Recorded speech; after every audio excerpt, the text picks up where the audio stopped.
some more. A lot of people came out. Want to slam it? I don't know. It could have bad repercussions.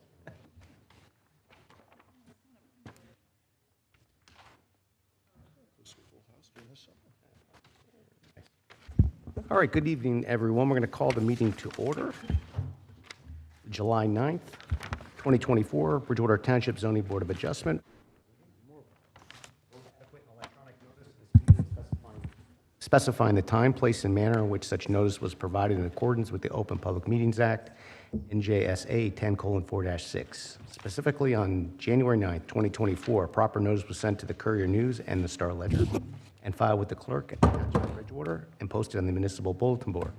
Please be aware of the Zoning Board of Adjustment policy for public hearings. No new applications will be heard after 9:30 p.m. and no new testimony will be taken after 10 p.m. If you're able, please rise for the salute to the flag. Pledge allegiance to the flag of the United States of America and to the republic for which it stands, one nation, under God, indivisible, with liberty and justice for all. All right, good evening, Roger. If we could have a roll call, please. Here? Here.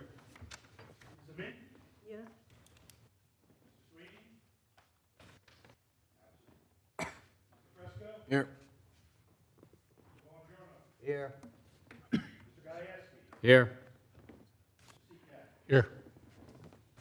Here. Here. Here. Here.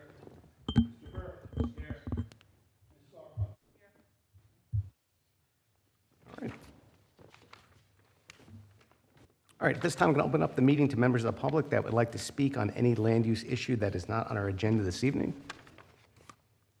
Seeing none, I'm going to close that portion. We have no resolutions, correct? Correct.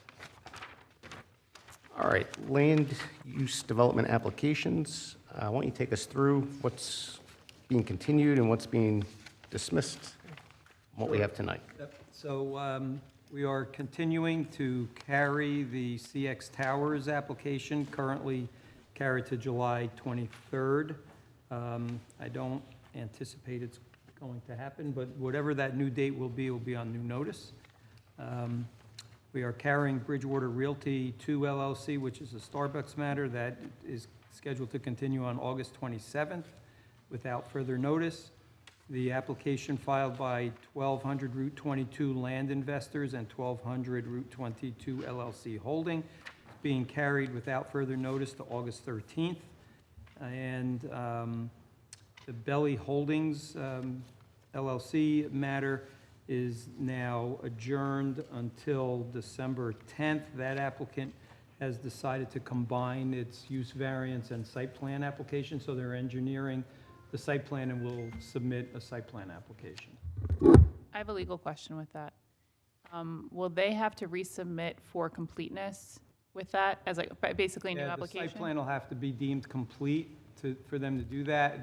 They'll get a new date and then they'll notice the new date. Okay. Rich, is that the one, they're going to decide to do everything as a package now? Yes. Because all the other ones over my dozen years here was always combined. Yeah, I think they realized that there were going to be so many site plan questions that they had to really. Because every other one we had that, they always combined. Okay, thanks.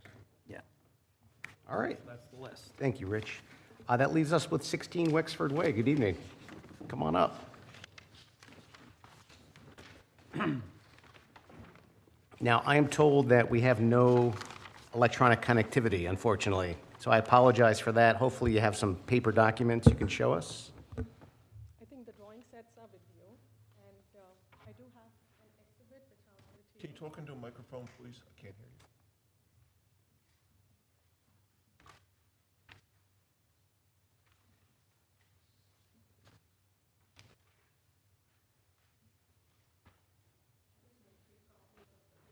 Okay, so what are we looking at here? Well, why don't we get back to the table to a microphone and maybe we could start with names? And we'll swear you in. Yeah, yeah. Send one that way. This is going to be A1 soon.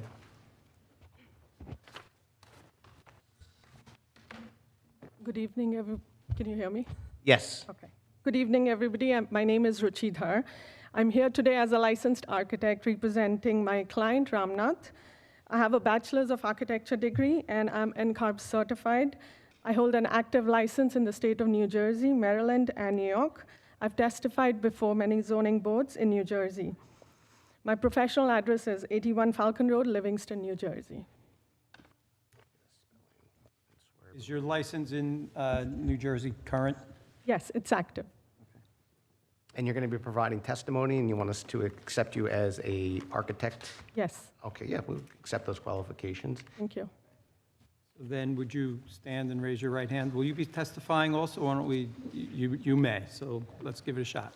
Stand up, raise your right hand, please. Do you solemnly swear that the testimony you will give to this board will be the truth, the whole truth, and nothing but the truth, so help you God? Yes, I will. And, okay, just state your names.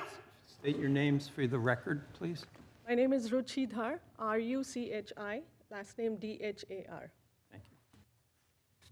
My name is Ramnath Iyer Venkateswaran, R-A-M-N-A-T-H. Last name is I-Y-E-R, V-E-N-K-A-T-E-S-W-A-R-A-N. Okay, thank you. Now I'm going to swear in the board professionals as well, if you guys would stand. Do you solemnly swear that the testimony you will give to this board will be the truth, the whole truth, and nothing but the truth, so help you God? And just the names for the record, please. Thank you. Okay. Why don't you give us an overview and what you're looking the board to make a decision on, just in summary, and we can take it from there. Sure. So the property is 16 Wexford Way, Bridgewater. This falls in the R20.1 zone. I'm here representing my client, and this is a house that he owns. It's a single-family detached, two-storied, which has a partially finished basement, two-car garage, 4 bedrooms, and 3 bathrooms. The property has a paved area in the rear, which is existing, and a deck. And we are here to review few variances, which I'll list, but I want to point out to the fact that the lot area is 7,636. The minimum required lot area in this zone is 20,000, which is the minimum lot area. So we are here going through variances for an addition, which is only 53 square feet of addition in the rear. And you can look at the site plan, which shows that the addition that we are proposing is basically aligning with the existing house on 2 sides. And this addition would give him a little bit of a more space for reconfiguring the interior of the house in terms of how the plan works. I can go over the variances that we are requesting. It is basically the side yard, which is minimum required is 20 feet. What we have is 10.76 feet for the side yard. So it needs a C-type variance, which is a bulk variance. The combined side lots needs to be 50 feet, which is required by the zoning. What we have is 24 feet, 9 inches, which is basically no change from what we had initially, but it still triggers the combined side yard setbacks. The rear setback minimum required is 50 feet.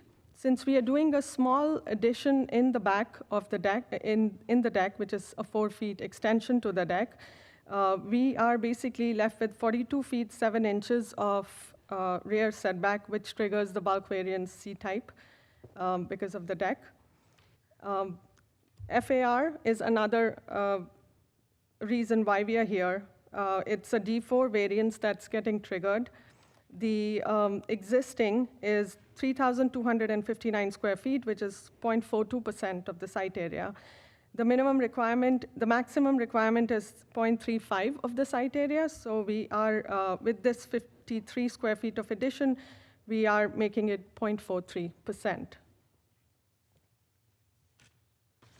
So these are the variances that basically gets triggered, because even though the square footage is just 53, but here we are.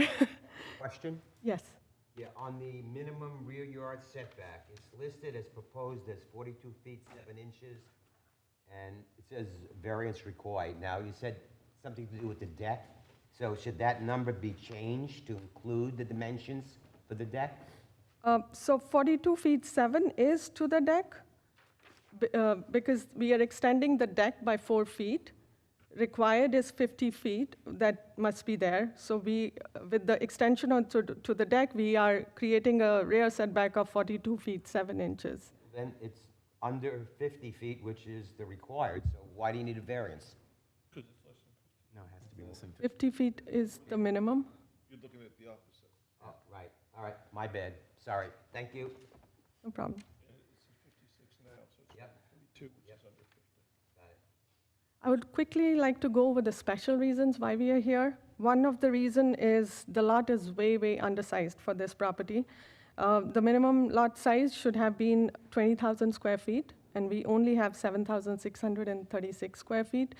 So that is one of the factors why whatever we could have done in terms of the expansion would have triggered a variance, whether it's on the side, whether it's at the front or the back. The site and the structure can both handle this modest addition, because I believe a 53 square feet of addition is a very small addition that we are doing to this property. I've reviewed the master plan, the township's master plan also, and I've found out that the objective of the master plan is within our ask, which is basically we're limiting the density. It's the same people living there, just adding a small square footage, and we are promoting a balance. And going over the negative criteria, it's not hurting the property value. There's no substantial traffic increase due to this addition. The aesthetics of the house will be kept the same. We'll be doing the vinyl siding, we'll be doing asphalt shingles, what was there before for the existing house. There's no detriment to the master plan or the ordinance. And this addition will be over the paved patio, which was already an impervious area in the back. So it's not going to create any more impervious situation. So let's spend some time there, what you just brought up. So negative criteria, you know, and just speaking for myself, I tend to focus on issues of safety, and especially when houses are, you know, this is a denser type neighborhood. You know, I am concerned about drainage. So, you know, in terms of potential negative criteria, you know, why don't you tell us about the current leaders and where the water runs to right now, and where you're proposing the water is going to run off, and how it's going to impact the surrounding properties? So if you look at the exhibit that I just gave, that shows the back of the house, the pictures.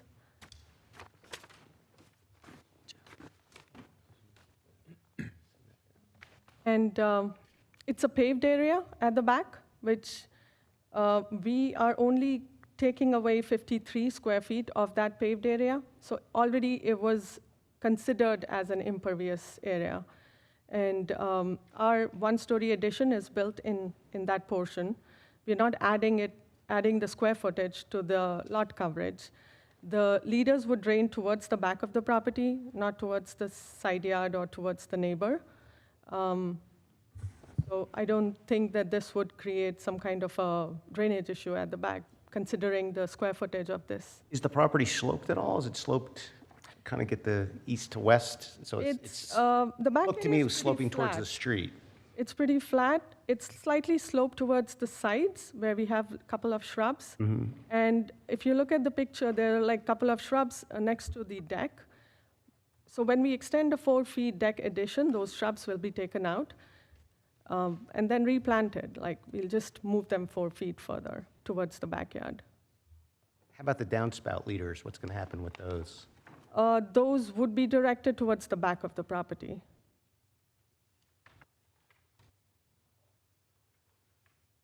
Will there be any tree removal aside from those shrubs you said you're going to replant? No. Okay, thank you. Because the addition is like very small. It's, if you see, it's just at the back in the patio where the swing is, if you can see the 2 chairs and a swing. So it's going to be just in that niche, Gotcha. So how many square feet is the addition? 53, 53? yeah. Is the addition on just one story? Yes. Mr. Burr, what are your thoughts here about the existing coverage and rainwater and the leaders? Well, it's a tricky neighborhood because we know it's very dense. We have small lot sizes with much larger homes, and the homes are very close together. Recognizing that the coverage isn't technically increasing gives me a little bit of comfort. But on the flip side, I'm looking at a lot coverage that exists that's already almost 800 square feet over what's allowed in the zone. So when you look at the zoning table on the plans, 25% is what's allowed, which is 1,900 square feet. We're at a little over 35%, which is almost 2,700 square feet. So it would be very difficult to mitigate that drainage on this lot just by virtue of how small the lot is, and there's really not a lot of real estate. But, you know, if we could, I think, redirect some of the roof leaders in a manner that's either not gonna impact the neighbors, or frankly, even get some of the roof leaders out to the roadway. That way we get it into the formal storm system that then drains to the community detention basin. I think that would be a benefit in a case like this. I just don't see any other way of managing that runoff. And look, I understand that the addition is proposed to go on the existing paver area, but one of my questions would be, or was going to be, how did we get to this point? You know, I understand it's a very small lot and they're not meeting a lot of the setback requirements, but how did this property get to be almost 700 square feet over what's allowed?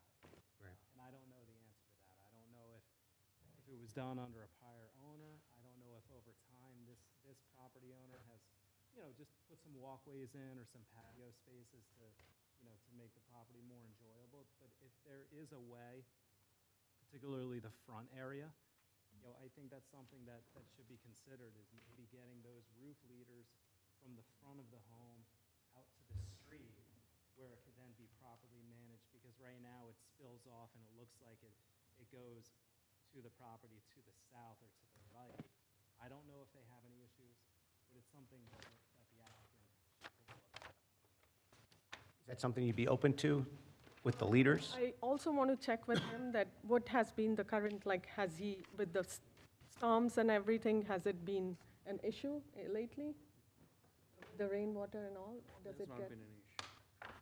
With the especially rains, the back area? That's not been an issue. Okay.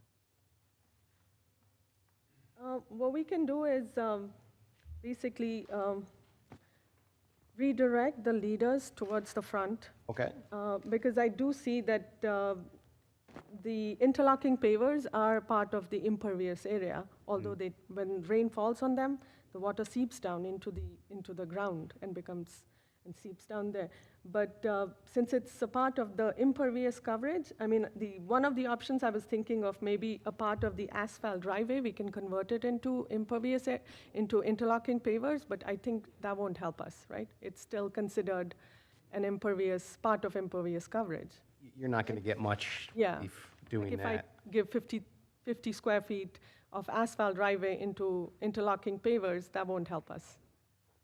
I mean, the reality is, like Mr. Burr said, you know, it's 53 square feet, but it's, you know, this Yeah. other question is, how did we get here? You know, and we don't have that answer. We're not going to get that answer tonight. But what I want to make sure is that any relief that this board grants doesn't impact any of the neighbors. And it sounds like the testimony from your applicant is that they currently don't have any rainwater issues. But I think we can supplement that with Mr. Burr's suggestion. Let's get the leaders directed towards the street, Towards the street. gathered up and moved out. And Yeah. then let's open it up to other board questions. I'm assuming you have the letter from our professionals dated July 2nd, 2024? Yes, I do. Okay. Most of us kind of use that as a guide. So if you could just go through that and make sure that we've answered any questions, because anything that's in there that you guys don't specifically address, we're going to assume that you agree to. I did receive this, actually, I want to say 2-3 hours before the hearing. Okay? So, but I did quickly go over each and every line that was in the letter. Yeah, why don't you take a minute to go through it and make sure you're comfortable with it, because like I said, this is what the board tends to base a lot of their decisions on, and it definitely has helped me, and I want to make sure that you're comfortable with it, and anything they bring up that you either have an answer to or you're going to be able to accept. I think a couple of things I did notice. One was the chart that, so we got, the first letter we got was the comments where we had to basically implement certain things on the drawing, revise them. And one of the things that the new letter shows is that the combined, it's on page 4 out of the 8, it says the side yard total, right? It says no change, whereas on our drawings, even when we are doing an addition, we are aligning it with the existing. So we considered that as a variance. But here it says pre-existing non-conforming. So that was one thing which was different from what our drawings show, because I considered, and even the letter, the first letter that we got showed that that was a variance. Yeah, so I recognize when you went through the variances, you included that as a fifth variance. I don't think, Catherine, I don't think that's a variance either, because you have an existing combined side yard now, right, which you're not changing. So the variance is the side yard variance that you're, just, even though it's continuing on the same line, it just further exacerbates it because it just makes it a little longer. But the combined side yard total doesn't change. Yeah, I think my logic was that if one of the side setback is 20, and even though we are just aligning it, then that should also shouldn't be considered as. No, but it is, because you're making the side yard impact worse, right, on that neighbor's side. So that's why it's a side yard. But I don't think it's a combined side yard, because the combined side yard is the math of the left side and the right side and what number do you get, and that's not changing. Okay, so Right. that's not considered. Right, so there's no real further impact to the math equation, just the impact is to the side yard itself by extending it, Okay. okay? Okay, and then the second thing which I noticed was the improved lot coverage, which basically includes all the impervious coverages. And if you look at the picture, it's already a paved area. So I couldn't understand why that number changed in this new letter, because we are not creating anything in terms of the square footage. We are not adding it. It's You're saying that the 53 square feet is going to go where the pavers are, so Right. technically it should be no change? right. So that was something which I saw last minute on this.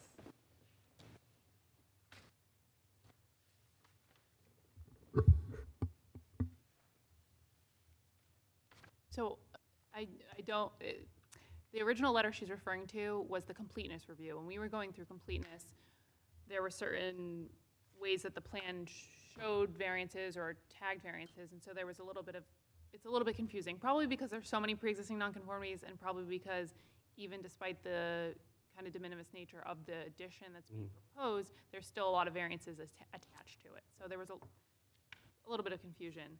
I think the issue with the review memo likely is that they did revise their max improvement coverage on T 1.0, which is basically the cover sheet of the plan.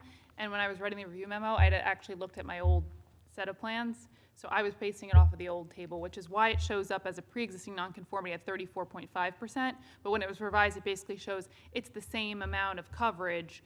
It still will require a variance because the type of coverage is changing. So it's going from just pavement to building. So it will still require, it will be a pre-existing nonconformity and also require, but it won't be a difference in value. So it'll still be 35.3 as a pre-existing nonconformity and a variance.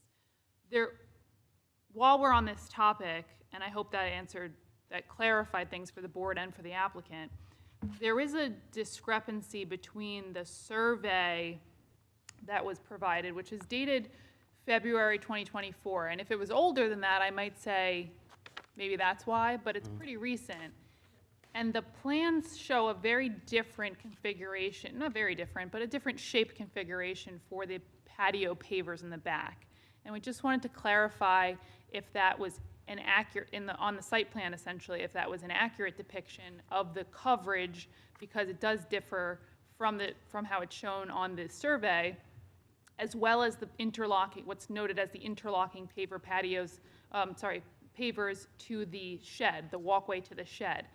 That coverage is shown in the table, but it's not shown on the survey. So I just wanted to confirm with the applicant on the record that what is shown on the site plan is an accurate depiction of the coverage and calculation of the coverage.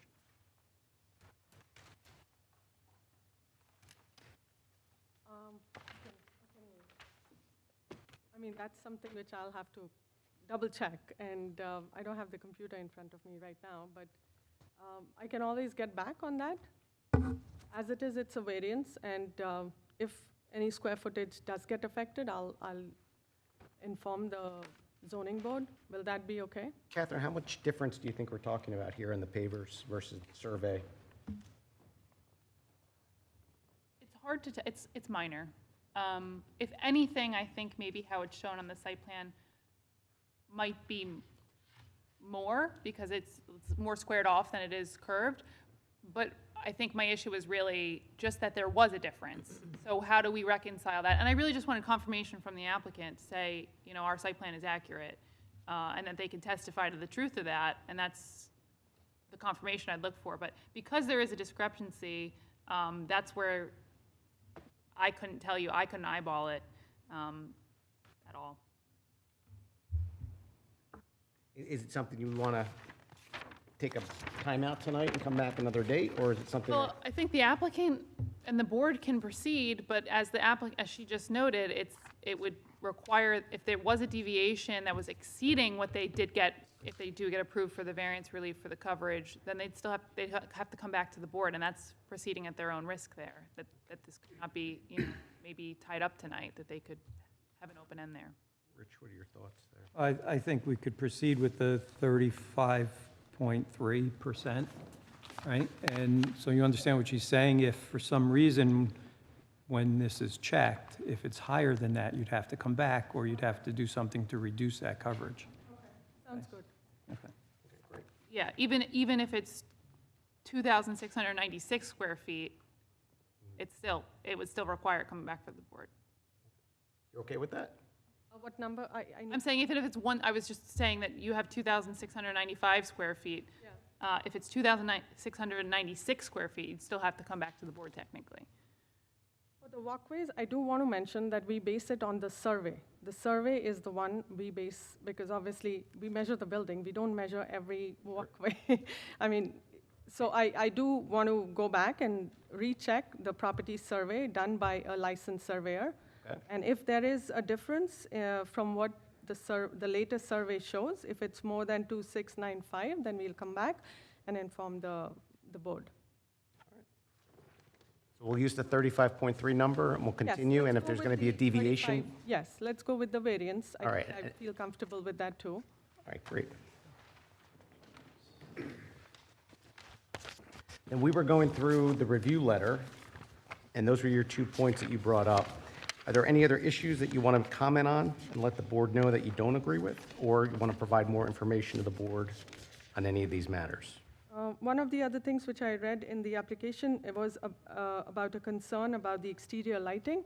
At the back, we have one wall-mounted light fixture, which is next to the deck, and we'll add one light fixture. So that's the only, in terms of the exterior lighting, that's the only thing we're doing there. And that's going to be low-voltage fixture? Yes, that would be similar LED light fixture, low voltage, wall-mounted.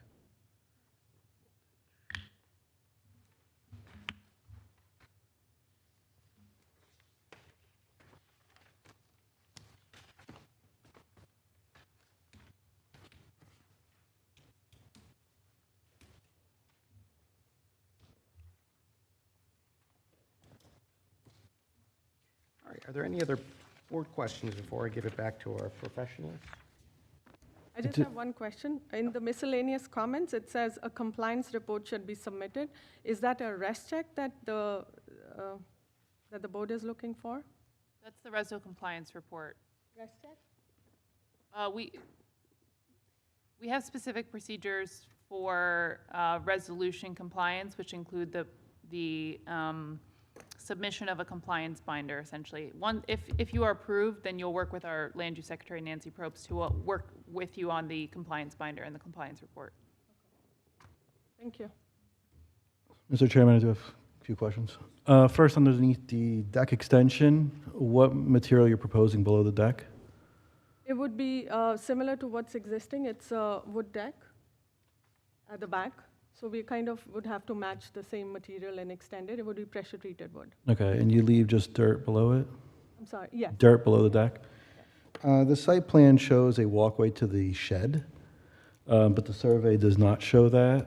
And the picture here, I don't see that walkway extending off your back patio to the shed. Is that walkway present currently? Yes, it is, and it's like, these are stones on the grass. So it's not like a regular, the best interlocking pavers. Those are basically stones for somebody to walk to the back. And Okay. if that is a concern, they'll take it out and they'll turn it into a grass. But it's just for the convenience of the homeowner to get. Okay. Yeah, because the site plan says existing interlocking pavers to remain. So that's why I'm pointing that out for that area. The addition here, your shed roof for that addition, are you affecting the egress bedroom windows above? No. Okay. Just double check the elevations because it actually shows the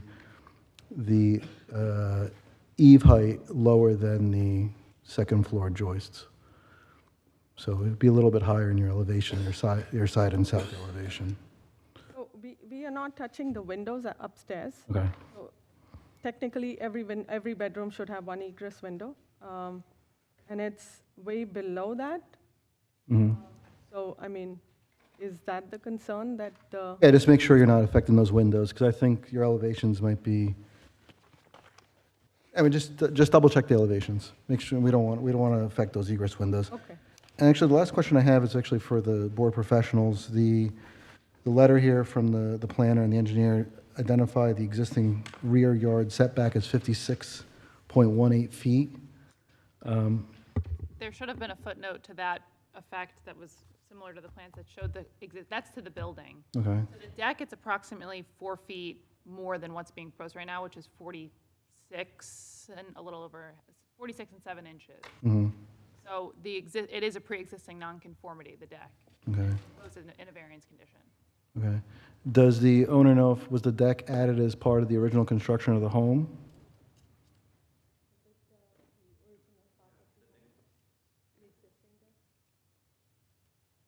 Yes, he says yes. Yes? Okay. All right, thank you. I have a question. The area behind the new addition, the patio behind that, I'm sorry, I don't have the plans in front of me, but is that going to be, the patio going to be extended in any way toward the back? Okay, that's it, thank you. Any other questions? Is there any trees on the property? There are some shrubs on the back, on the sides. If you look at the site plan, that shows some of the shrubs. Some of the trees might be at the back, but it's not affecting anything that we are doing here. You're not going to take down any trees or? No. Okay, thank you. Professionals. I don't think I have anything further. I kind of addressed it in the midst there. Or anything further? Just two quick questions, Mr. Chairman. So your plan shows the existing paver patio to the rear of the existing home with the existing wood deck, and then it shows a small expansion of the wood deck. The plan, it almost appears like the deck expansion is going over what is now brick pavers. Is that true, or is the deck going to be extended over what is a lawn area now? You know? Might have to look back to the picture. Okay. I just want to make sure that the area, to Mr. Vecchio's point, the area that's going to be under the deck expansion is going to stay in a dirt or a natural surface and not just be placed over pavers. It's an opportunity to potentially lose some additional coverage that may be there. Is it a possibility I can just Here you take one copy? There you go. I think it's on a mulch bed.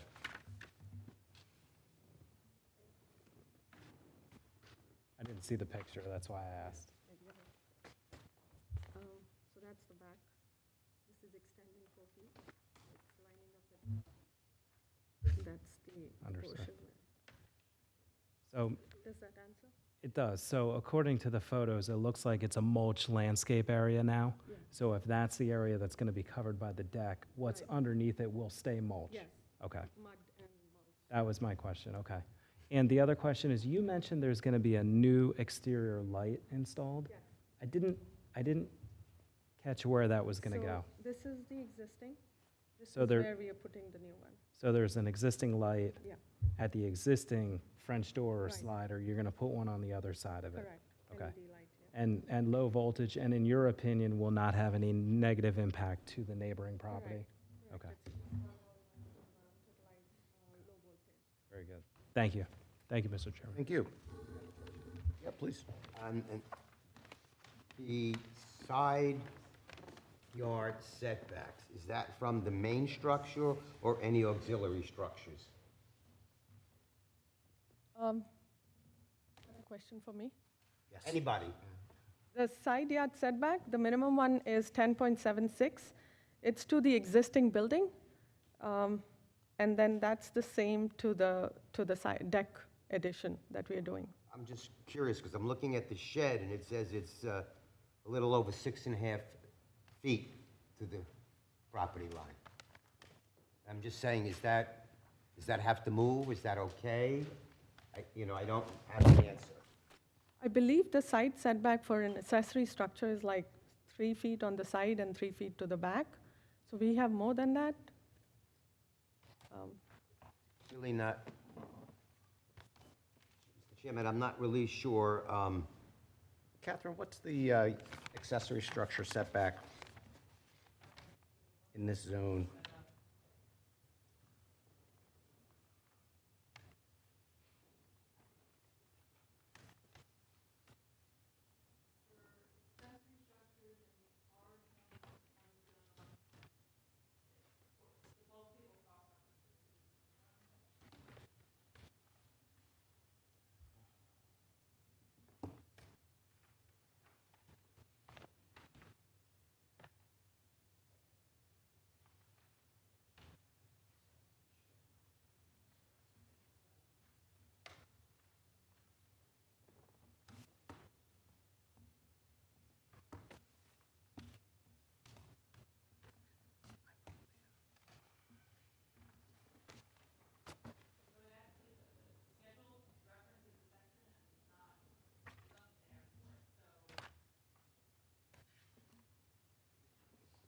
I just, maybe for clarification, would that affect the side yard setback, given what the request is for a small addition to the house? Because the shed and the house are two different things.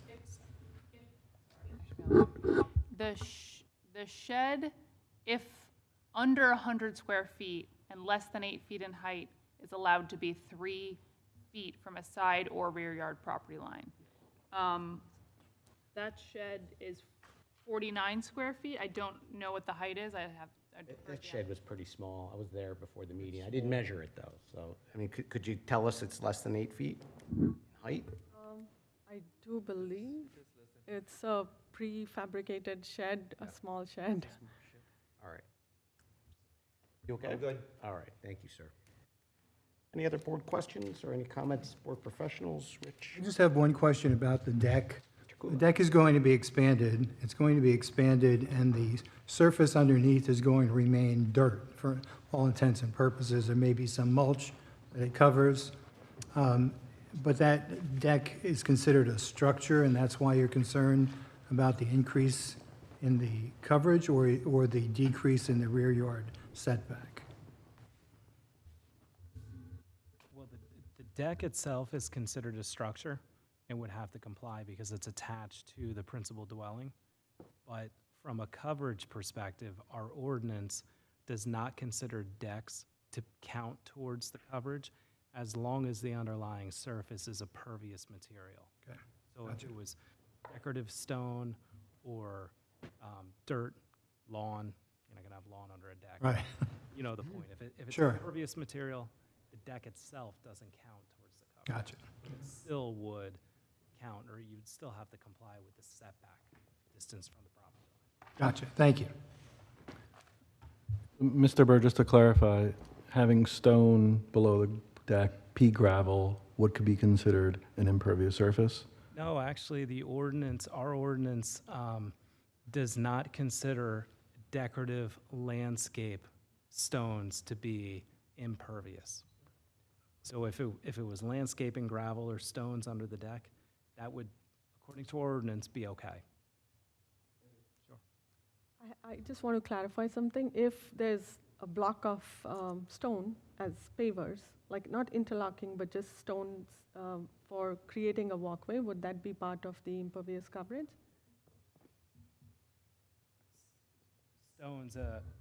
Stones like a border? Not basically fixed to the ground, but just set on the grass to create, like, you know how we put like pebbles, but Stepping stones? stepping stones, yes. They're stepping stones and they're a solid surface, then they would be considered impervious. Okay, If it's loose stones that are not going to be subject to any foot or vehicular traffic, if it's like landscaping stones, just decorative, Right. then that is considered impervious. Okay. Does that make sense? It does. Stepping stones, Yep, those are counted as impervious. okay. And it looks like your plan accurately reflects those walkways as lot coverage. Okay. As it Yes, yes. appears that way. But you're going to check that. Yes, I'm going to check the one leading to the shed and see if it is something like a stone pebbles or what we already included in the coverage, and then double check with the numbers, that's it. All right, great. With that, I'm going to open up comments and questions from the audience. At this time, if anyone would like to question the architectural or the general testimony from the applicant or the architect, now is the time. Seeing none, I'm going to throw it back to you if you want to summarize and give us a final comment before we start deliberations. In conclusion, I think this is a very small, modest addition, and it's not a big addition that we are proposing. It's only 53 square feet built over the impervious coverage. We do acknowledge certain concerns, which is basically redirecting the leaders towards the front and getting it connected to the sewer system, to the public sewer system, which we'll put it on the plans. I'm going to double check about the walkway at the back leading to the shed. But we do agree with the lot coverage variance that's there. And besides that, I don't have any comments. All right, great. I'm going to open it up to members of the public that would like to speak for or against this application. All right, seeing none, Rich, why don't you take us through what we're going to be voting on and what's been stipulated to? So there's 4 variances. One is the side yard variance of 10.76 feet, where 20 feet's required. The lot coverage would be 35.3%, where 25% is the max permitted. There's a D4 FAR variance that would be at 43%, where 35% is the max permitted, and they're already at about 42% for an additional 53 square foot addition, and a rear yard setback of 42.58 feet, where 50 feet is otherwise required. They did stipulate to the conditions that are set forth in the review memorandums, and just briefly, they've also agreed to tie in the roof leaders to drain them to the street. Essentially, the conditions that are set forth in our professional report that are at page 7, items 1 through 6. Since the survey and their plan are slightly different, they've agreed to proceed at the maximum 35.3% max impervious coverage. They'll verify that. If it turns out to be somewhat greater, they'll take steps to either reduce that coverage to 35.3% or come back to the board. And there's minimal lighting, just one light, right, additional at the entry door. No trees are being removed. And so there is a D4 variance, so it does require 5 affirmative votes. Did we double check that the FAR calculation was correct? 'Cause I heard partially finished basement, and that always kind of triggers the mistake that most applicants make. I did not see the worksheet for the FAR.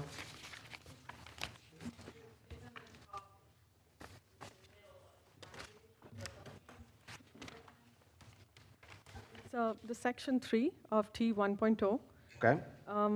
So one thing I was, in the zoning says is in the basement, if the finished basement height is more than 7 feet, it does get considered into the FAR. So that was what we had added, because mechanical rooms, as per zoning, they don't get added. It's a non-habitable space. So our basement area is about 817, which excludes the mechanical room area. So I did add that to the first floor. First floor, we have a garage of about 545 square feet. So besides that, the garage doesn't get included in the FAR. It's the first floor and the second floor. That counted to be 3,312, excluding the garage. So when we add the 53 to it, it becomes 3,259 square feet. And Catherine, you're in agreement with all those numbers?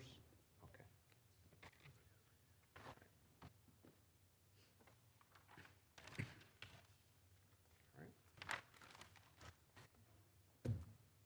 Mr. Wiley, your thoughts? Let's open up deliberations. I go through your area quite a bit. I've been in Bridgewater over 30 years, and I understand there's small lots, and you're trying to put a lot on it. And you're not asking for a lot here. My main concern coming in, and I was over there not too long ago, was the drainage. That doesn't affect anything. You're not making a major improvement. Our engineer, Mr. Burr, is happy if you put the drainage out front. Other than that, I'm all for it. All right, thank you. Mr. Bongiorno? I think that the changes are going to be minimal. It's unfortunate this lot is so small. I'm in favor of the application. Thank you. Mr. Gieske? Yeah, I would agree. Small lot, but it is a small addition, but I do think it's going to have a big impact on the usability of that space. It's going to make a nice kitchen and eating area. So I'm certainly in favor of the application. Thank you. Mr. Seacat? I'm in favor. I would support it. I do think the addition is fairly modest. It would really have no visual impact in the neighborhood at all that I could really see. So I would support it, yes. Mr. Gulak? I would agree as well. I think the overall impact is small, but the impact to the livability of the space is big, and it seems to be a really nice addition to the property. So I would support it as well.